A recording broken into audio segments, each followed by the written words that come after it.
Mucaan garuu waan isin dhibu ji'a sadiitti waan inni godhe kaffaltiidhaan hodhe harma haadhasa. Haadhaaf kaffalama, haadhaaf kennaan kennama, jireenya isaa jiraate mucaan kun. Maaliif warningi natti argisiisa? Gast violation warning maal? Iddoodhaan buuse marii iddoo. Marii kana naa eeggadhu dara marii jibbiti iskriptos afaanitti hin qabatiin ashee warri barreessan. Sin hundi keessan iyyuu beekoodha waaqayyo sin akka baju. Pennaan argisiisina. Pennaa yoo argee sin darbata. Eeyyee. Gooftaan isin eebbisu kabaja guddaa argadhaa. Thank you obsa. Maal godhee namtichi kuni jalqabuma irratti gatamee dhaqeetu haadhasaaf jireenya kenne buddeena fide haadhasaadhaaf. Haati karaa mucaa kanaa buddeena nyaatte. Haati karaa daa'ima quxisuu kanaa buddeena argatte jira. Ilaala daa'ima ganaa ol ba'u irratti buddeena argatte. Itti fufee dhalatee dhokatee guddatee immoo warra dhokatan birmaduu baasee siniin jedheera. Haakee jedhama. Gaafa dhalatuun dhokatee guddatee immoo warra irree fara'oon jalatti dhokatan birmaduu baase. Warri dhokatan akkam akka miidhaman mucaa yoo marge beekta ijoollummaatti dhokatee arge. Dhoksaan akka nama miidhu argeera mucaan. Garaan isaa namaaf laafa. Namaaf o'a. Maqaan Yesuus bara baraan ulfaatu. Maatii isa guddisan illee maatiin isaallee amantii qabu argitaniittu haadhiif abbaan illee amantii qabu. Warrumti isa guddisan amantii qabu. Yeroodhuma dhalatu simboo fi surraa qabaa jedhanii arfafa shanaffaa. Yeroodhuma dhalatu mucaan maal qaba? Simboo fi surraa qaba jedha. Yeroodhuma dhalatu maal ta'e? Bara namni dhiirri yoo dhalate hin jiraatiin jedhamu keessa dhalate. Bara rakkoo. Bara labsiin jiru dhalate. Waa tokko si eebbisu. Inni waaqayyo sii kenne. Inni sirkaa. Maqaa gooftaa Yesuusin labsii didee haa guddatu. Seera cabsee haa guddatu inni sirkaa. Waan biyyi jedhe, waan mootummaan jedhe, waan naannoon jedhe didee haa guddatu sirkaa. Didee guddate mucaan. Hin guddatiin kan jedhu jira. Mucaan garuu didee guddate. Ayyaanni sirkaa warra gamaa gamanaa sirrii dhiiban. Warra si cunqursan harkaa bahee haa guddatu. Jaraaf eebbataata maqaa gooftaa Yesuusin sirkaa guddatu siin jedhe. Hin guddatiin bara jedhame bara labsiin jiru keessatti mucaan bahee guddate. Adda gadu. Eessatti immoo guddate? Mana seerri bahee keessatti guddate. Jarana waaqayyo gaafa namaaf hojjetu hojiin isaan beekamu. Manuma hin guddisiin jedhame keessatti dhaqee maaddii nyaate guddate. Harka kees qabattaa si eebbisu. Maqaa Yesuus Kiristoosiin warri sirratti dubbatan karaatittiin buddeen argatu karaatittiin baatee mul'attu siifataan. Warrumti sirratti barreessan warri siin si abaaran warri kufuu kee dubbatanii maqaa Yesuus Kiristoosiin karaa guddina kee siifataanii jedha. Manuma hin guddisiin jedhutu guddiseem. Kun ajaa'iba miti jiran. Waan torban kaasa isiniin jedhe hin guddisiin jedhee xalaa baase mucaan kun mana kotta guddatu jedhee. Inni kan kee baran akka addaatti si hojjetama abbeen harkaa fudhi dubbii afaan waaqayyo. Inni kan sirra ga'ee laasha seerichi sirra ga'een hojjetu. Mana kee irra ga'een hojjetu.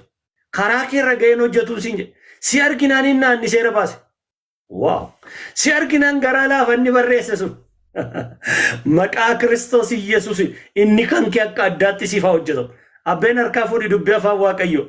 Raawwatee seerri hin guddisiin jedhu mucaadhuma dhiira bakkeetti dhalate. Isayyuu qomoonsaa Ibru, isayyuu qomoo Israa'el keessaa kan dhufe qomoo ormaa haa guddatu biddeen kennaafi jechuu jalqabe.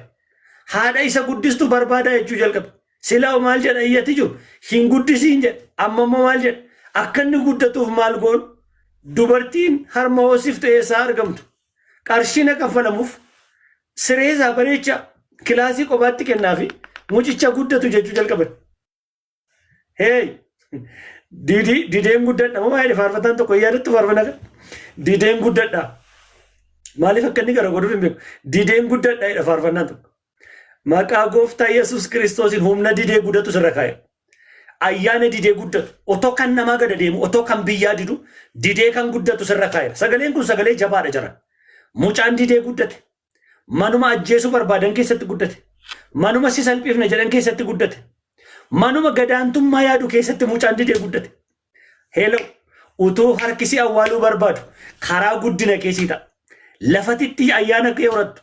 Lafatitti kooluu galtee ooltu tokko galgala kan waaqayyo gooftaan maccaasii qopheesseera. Hin guddate mucaan eessatti hin guddattu lafa jedhetti namni amanu tokko jira lafuma hin guddattu jedhetti guddadhoof arge abbe arrabuma hin guddattu kee dubbate bukkeetti waaqayyo si haa guddisuun jedhe hin guddattu jennaan mucaa hin guddate namni amanu jira laata dideedhuma na guddisa waaqayyo namni jedhu jiraata idduma hin baddaa kee eeganitti guddinni kee dubbatamu abbe idduma hin duutaa kee eeganitti guddinni kee dubbatamu waltajjiidhuma si salphisan irratti dhufin argidu jarana mucaa kana dhiirri isaanii dubartoonni Israa'el deenyaan tokkoon dhiira hin dhalatiin jedhanii murteessanii mucaan garuu bashannanaa guddachuutti ka'e. Isayyuu eenyu biratti haadhuma isaa biratti ilaame warra isa kan keessi dhowwachuu barbaadan ila sagaleeta kun dubbii afaan waaqayyooti warra isa kan keessa harkaa fuudhuu barbaadan cinatti waaqayyo gooftaan macha afaanuma isaanii karooruma isaan baasanii isa kan keessa harkaa galchu. Haadhaaf mucaa gargar baasaniiti jiran. Manichuma keessatti gargar baasuን ዱበተም keessatti እናትና ልጅ እንዳይገናኙ ልጅ እንዲሞት የተጻፈበት ቤት ውስጥ እናትና ልጅ አብሮ እንዲሆኑ ተፈቀደ ናዳገሰኒቱ ሃዲ ፈባን ገርገር ለፈባንት አመሞ ወጅና ጅራተን ማለ ወይ ነርካፉ ገልገለከ ወንቲ ስረት ዱበተ ወንቲ ስረት ጫፈም ዲዴ ወልሲፋ ቀበቱን ሲንጀ ማለ ወይ ዋቀዩ ጎፍታ ኩን አጀንዳኩ ባየ ጉዳዳ ዱጋ ዋቀው ሲት raawwate mucaan harkaa du'e haadhimmoo akkasuma baay'ee seenaan mucaan dhalateetuma dhiira yoo ta'e haa ajjeefamu jedhu kuni teoorii isinitti fakkaatamni practically bara dhiirri baay'een dhumedha. Isayyuu waan sidinku isa mucaan jalaa du'u caalaa wanti haadha sana miidhu aannan as keessa guyyaa guyyaatti dhangala'u foolii namummaa ishee balleessa. qalbitti na hordoftu warri harmooliin warri mucaa qabdan argitan itti wanta qabu baay'ee jireenya ishee kammi mucicha illee raanfachuu dandeessi bakka buufadhatte eenyummaa ishee kammi baay'eedha amma kitti teolojiin samaan baay'ee jedha baay'ee saayikooloojikaalii isa ishee miidhamtu cinaatti wanti inni qaama ishee keessaa dhagna ishee irraa dhageessisu baay'ee ulfaata harmee dhumti mucaan kee fidin du'a jedhan amantiidhaan mucaan koon du'u jettee mana dhoksiteetu jiran dhaqxee harma isheetti laattu. Ayyaanni kee dhokfachuu dandeessa kennaa sirka jiru dhokfachuu dandeessa baricha maadha yericha maadha yeroon isaa baay'ee ulfaata dhokfachuu dandeessa isa waaqoo sitti kennu miliksuu dandeessa diddee teknooloojii diddee ammayyummaa diddee miliksuu dandeessa ayyaanni kun siifa kennamu warra tarii waa'ee mucaa duwwaa dubbata jettaati eenyu kan ayyaana isaa dhokfatu eenyu kan kennaa isaa dhokfatu eenyu kan dibata waaqootti kenna dhokfatu eenyu kan yesuusiin dhokfatu yaadatu viidiyoo tokko asuma pilaatfoormii kana jala isinii kaa'eera yesuusiin hambifadhuutti hafi jenna maal jechuudha naan jedhe namni baay'ee warri yesuusiin ajjeessan baay'ee bara maariyaamii fi maartaa bara maariyaamii fi yoosefi yesuusiin harkatti ajjeesuuf heroodis barbaada eenyuun ajjeesuuf labsii baase yesuusiin ajjeesuuf yesuus maartaaf maariyaamitti kenne samiin amanee maariyaamitti kenne yesuusi in ulfaatu jira isuma itti kenname ajjeesuudhaaf fara'oon immoo maal jedhe warra sabaa sagaliin eddoonni jiru laalaatti deebi'aa koottanatti madaqeen sagada hidhin sobaa ajjeesuuf hambifadhuutti hafeennaan maal jechuudha kun akkas awudiinsaan cimee hambifadhu yesuus dhokfadhu yesuus kan gaadu baay'ee ayyaana kee dhokfadhu isa gooftaan sitti kenne dhokfadhu milikfadhu kaadhu si fayyadaa yeroo ta'e dirree hin guddattu jedhe irratti guddate mucaan qabxii torba isinii kaaseera waan isin dhibu inni itti taanee jiru qabxii torba farratti wanta ijoo godhe isinii kaasu wanta isaa fi haadha isaa gidduu jirutu fala argate haadhaa fi mucaa walitti deebi'ee jira an baay'ee kan ajaa'ibetu haadhitti himti sun gattee biraan deebine ayi garaa haadha fagoo dhaabattee ilaalti yeroo mucaan hin barbaadama haadhi guddistuun barbaadama yeroo jedhamu ani jira itti jalqabarratti haadhi mucaa harma hoosiftuun barbaadama innaan ani jira itti gatteerraan sokkini fagaattiin adiimni aalaas saala hin dandeenye ishee lapheen ishee hin dandeenye garaan ishee hin dandeenye gara jabaatteerraan galte dhaabattee eegdi kanumarraan maal goote mucaa ishee eenyummaa isaa barsiiftee guddiste. Fakitu baay'eedha garuu anamma yeroo koo wajjin hin deemuuf malee laphii sirraan isinitti agarsiisa garra lafa nola argitanii fakkii kana. Immeejii isaallee ofiif yeroo kam akka gatte akkam akka ta'e akkamitti akka fuudhame completely wantoota baay'eedhaan kan ibsamu jira 24 irratti akka jedhe Museen erga guddatee amantiidhaan ilma intala Fara'oon jedhamu didee mucaanis gaafa guddatu amantii keessa jira. Haatiif abbaan amantii mucaa dhoksan hin duutoodhani. Mucaan immoo gaafa guddatu isa caalu amantii. Inni caalu sifa kennamu abbo. Maal jedheedha? Amantiidhaan maqaa ormaan baadhu ilma intala Fara'oon baay'ee maal jechuudha mee yaada Museedha ilma intala Fara'oon. Hammam dheerataa maqaansa? Ilma intala Fara'oon. Hammam dheerataa? Waa waaqayyoon atti illaan hin baadhu seelan tokko bitta. Isa gooftaan kabachiisne hin baadhu. Waan waaqayyo keessa hin jirre baadheen adeemu. Waaw! Yesus Kiristoos bara baraan gooftaadha. Maqaa dhumti kun kan koo miti jedhe Musee. Baadheen adeemu meedida namni amantii tokko jira laata? Isa waaqayyoon har'an keenya hin baadhu namni jedhu jira laata? Isa waaqayyoon atti hin kennine fuudheen adeemu namni jedhu jira laata? Amma wanta baay'eetu jira.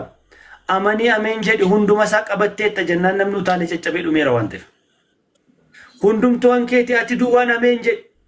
Ani immoo misiraachoon sitti maqaa gooftaa Yesus Kiristoosiin ameenii sirkaa gateerani. Waanuma argitti ameen jechuudha. Waanuma hallitti ameen jechuudha. Sirkaa dheera maqaa Yesuusi. Indaam otoo namni tokko garraamiidha tajaajilaanuma keenyatu malee ilaa baranan duuta otoo jedhe ko gubaa'een kun ameen jedhama. Saba akkasii qabnamu. Baranan baatu ati ameen hin jedha dhugaa waaqayyo. Hin jedha hiilan. Argine irratti obboleessi tokko sitti akkas jedhan harreen bitattu waan nu jedhanillee harree maal godhan maqaa gooftaa Yesuusii maal godhan harree jilamu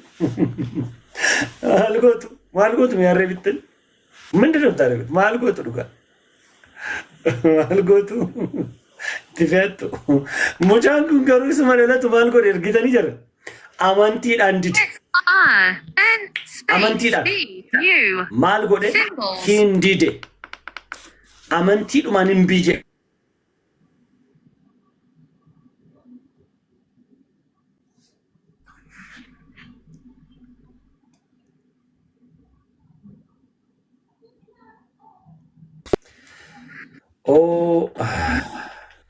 Sagalee kanatti deebisee neetworkii natti fakkaata. Waaqayyo sina eebbisu itti bu'aame obboloota ko please.